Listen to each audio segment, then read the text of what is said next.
My grandmother became my first hero. Growing up, my grandmother never used an alarm clock. But every morning, my grandmother would wake up at 4:15. And at 4:16, her feet would hit the floor, usually right in front of my face. And that's what would wake me up. But I would lay there and I would pretend like I was still asleep because me and 4:15 really didn't get along. But grandma would look at the back of my head. I could feel her staring at me. And then finally she would say, "Now, sugar, grandmama know you ain't sleep.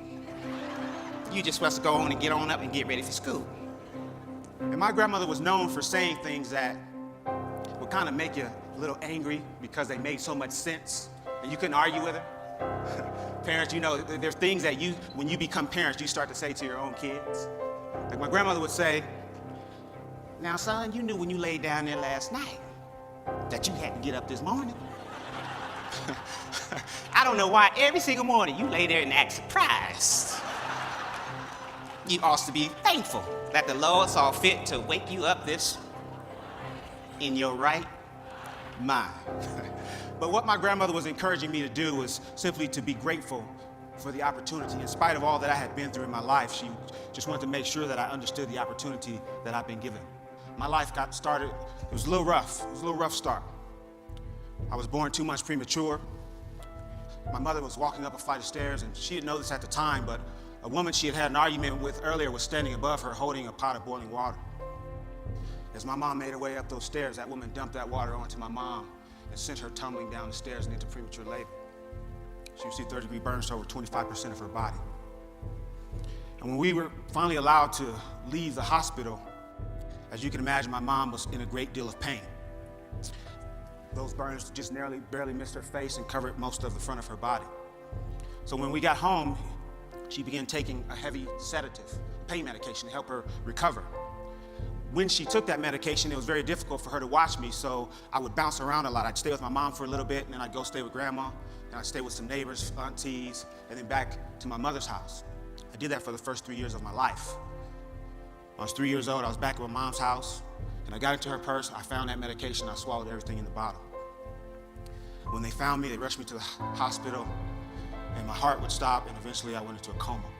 But because of that accident, because of that incident, the state of California, they did an investigation. And the conclusion that they came to was that it wasn't an accident. They removed me from my mother's home. I was made a ward of the state, and eventually I went into the foster care system. Shortly after I arrived to one of my foster homes, my foster mom, her name was Miss Alexander. Miss Alexander began locking me inside the closet with no light. She'd open the closet door, she'd kick me, hit me with a stick or a strap or whatever she had. It was while I was in that foster home that I was sexually abused for the first time in my life. And oftentimes people will ask, you know, if that has to be the worst thing that could happen to someone. I have scars on my body that you can't see.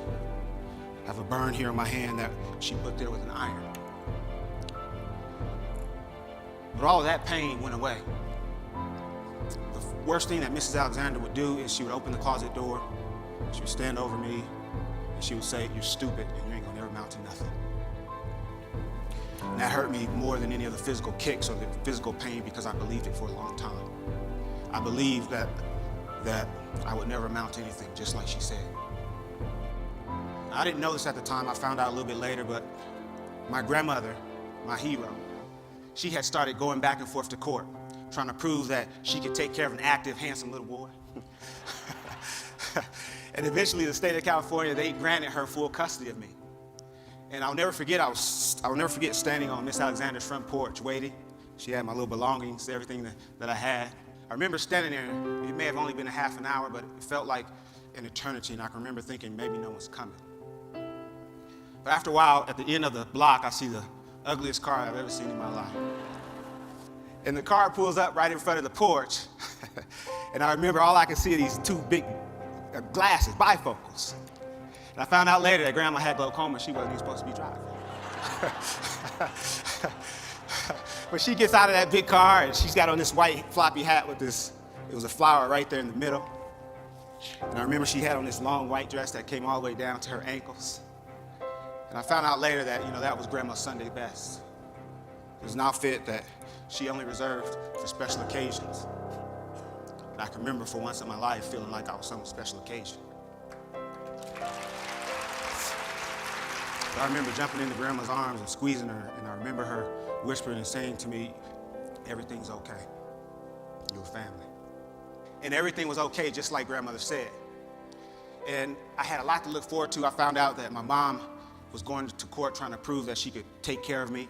And I can remember sitting there with my mother, and we talk, and we had a lot of different conversations. One thing I can remember saying, Mama, you know, one day when I get big, I'm gonna buy you a nice house with a fireplace.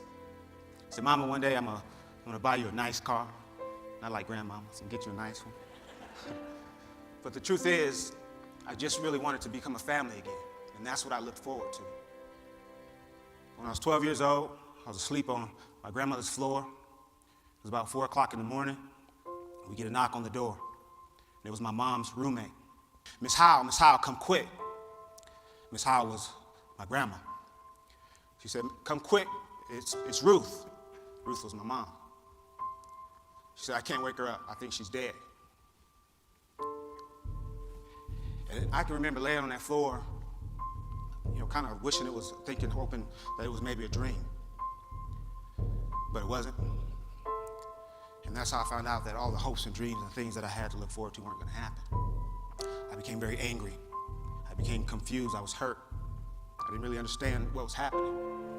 I started acting out, hanging out with the wrong people, breaking into houses, started stealing cars. I can remember not really caring what happened to me. I continued that behavior until I was 19. When I was 19, I found myself standing in front of a judge. I was handcuffed, had a chain around my waist, and my handcuffs were attached to that chain. The judge looked at me and says, the state of California sentences you to 15 years in prison for armed robbery and assault with a deadly weapon. That day, when that door closed behind me for the first time as a convicted felon, I remember standing in that empty cell. I remember my knees started to get weak and they started to shake uncontrollably. I collapsed and I fell to the floor and I just started crying alone. I can remember hearing voices. Heard the voice of my foster mom saying, you're stupid, you ain't gonna never amount to nothing. Heard the voice of family members and friends of family that said, that boy's gonna end up just like his father. My father was a career criminal, he died in prison.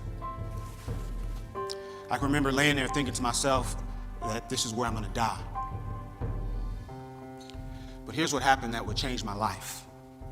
Shortly after I arrived to that prison, there was an educator there. His name was Charles Lyles, 6'3", ex-Marine. And I don't know what it was about me, but every time he saw me, he'd say, hey, Mr. Humphrey. And he had this big smile on his face, a smile that my kids would say, that's creepy. But he smiled and he said, hey, Mr. Humphrey, how are you doing? He always called me Mr. Humphrey. He gave me that respect. He walked into my cell. He looked at me and he said, Mr. Humphrey, he says, prison doesn't have to be your life. He says, you can get out of here and you can do great things. He started to walk away, and before he walked out of my cell, he turned around one last time and he says, Mr. Humphrey? I said, yes, sir. He says, I believe in you. He walked out of my cell.